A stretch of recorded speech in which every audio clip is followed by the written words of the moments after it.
Discuss की इकराम गई। तो ये साहब चीजें हैं जिससे मैं समझता हूँ कि हमें जी जी ये जरा इकराम सोचना साहब, ये पड़ेगा। रेहान नसीम और साहब हम ने जी एक्सपोर्ट्स जब हम बढ़ाने की बात करते हैं और हुकूमत इस आज़म का इजहार करती है, तो अगर बिजली सस्ती नहीं होगी, गैस सस्ती नहीं होगी या आसानी से मिलेगी नहीं, तो फिर किस तरह से एक्सपोर्ट्स बढ़ सकेंगी। अब सोलर पैनल्स पे जो इकदाम किए गए उससे महंगी हो जाएगी, फिर गाड़ियाँ पेट्रोलियम मसनूआत महंगी होगी, बाकी चीज़ों को तो चलिए वो कहते हैं पुरतईश आइटम है, ज़रूरी नहीं भी है लोग ख़रीदें, लेकिन ये सब सहूलतें तो लाज़िम व मलज़ूम है इंडस्ट्री के लिए। आपने बिल्कुल सही सवाल किया और मेरे भाइयों ने तमाम मामला के ऊपर बड़ी बेहतरीन रोशनी डाली।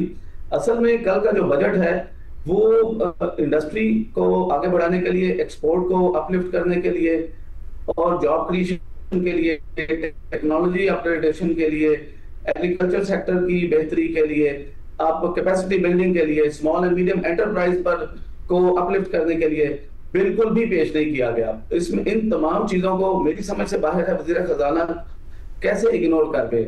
हमने पिछले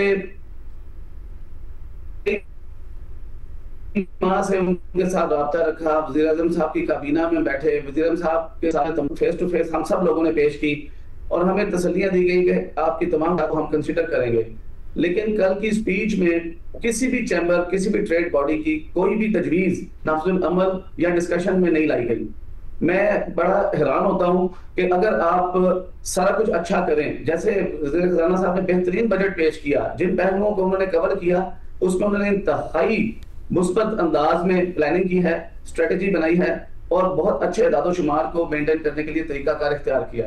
लेकिन इंडस्ट्री को, एक्सपोर्टर को और आम शहरी को जो जो बिजनेस कम्युनिटी से रिलेटेड है, जो एक्सपोर्ट से रिलेटेड है, उसको उन्होंने नजरअंदाज कर दिया।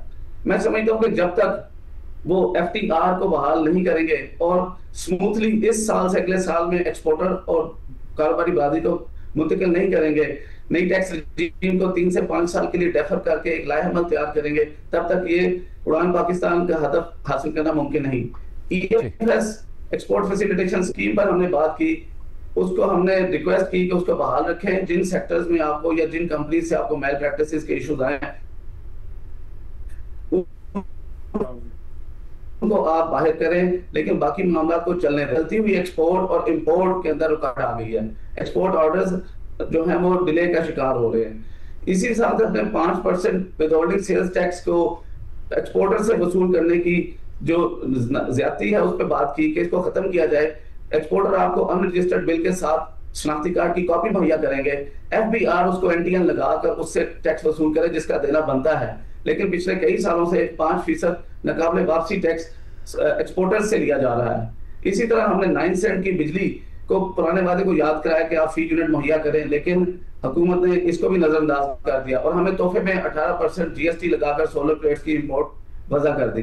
हमने पिछले कई सालों में, मैं कहूंगा कि 2 दहाइयों से हमने एनर्जी क्राइसिस देखे, हमने डॉलर देखी, हमने मुल्क में महंगाई देखी, हमने इम्पोर्ट देखा, हमने मुख्तलिफ तरह के चैलेंजेस का मुकाबला किया और सर्वाइवल मोड में जीते रहे।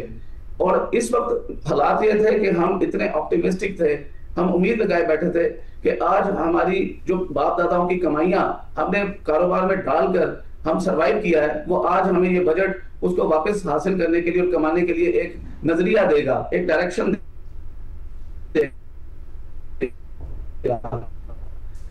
हमें लॉन्ग टर्म पॉलिसीज मिलेंगी, पॉलिसी नहीं होगी, कोई अमेंडमेंट नहीं होगी और एक फोकस्ड लाइन ऑफ डायरेक्शन दी जाएगी कि हाँ अब आप इस तरह आगे चलें तो एक्सपोर्ट भी बढ़ेगी और स्टेबिलिटी आएगी।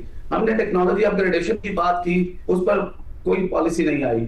हम कैपेसिटी बिल्डिंग की बात की, हमने स्मॉल एंड मीडियम एंटरप्राइज को सहूलतें देने की बात की, पुरानी मशीनरी को ड्यूटी फ्री करने की दरखास्त की। स्मॉल एंड मीडियम एंटरप्राइज सकत नहीं लगता कि आज की महंगी मशीनें दामों खरीद सके, लेकिन उनको 2 साल के लिए आप अगर डायरेक्ट इंपोर्ट करनी की फैसिलिटी दे दें और अपनी वो अमल भी आपके सामने है और टैक्स से मुतालिक बहुत से सवालात हैं। चूँकि जायदाद की खरीदारी पर विद होल्डिंग टैक्स की शरह में कमी की तजवीज़ दी गई।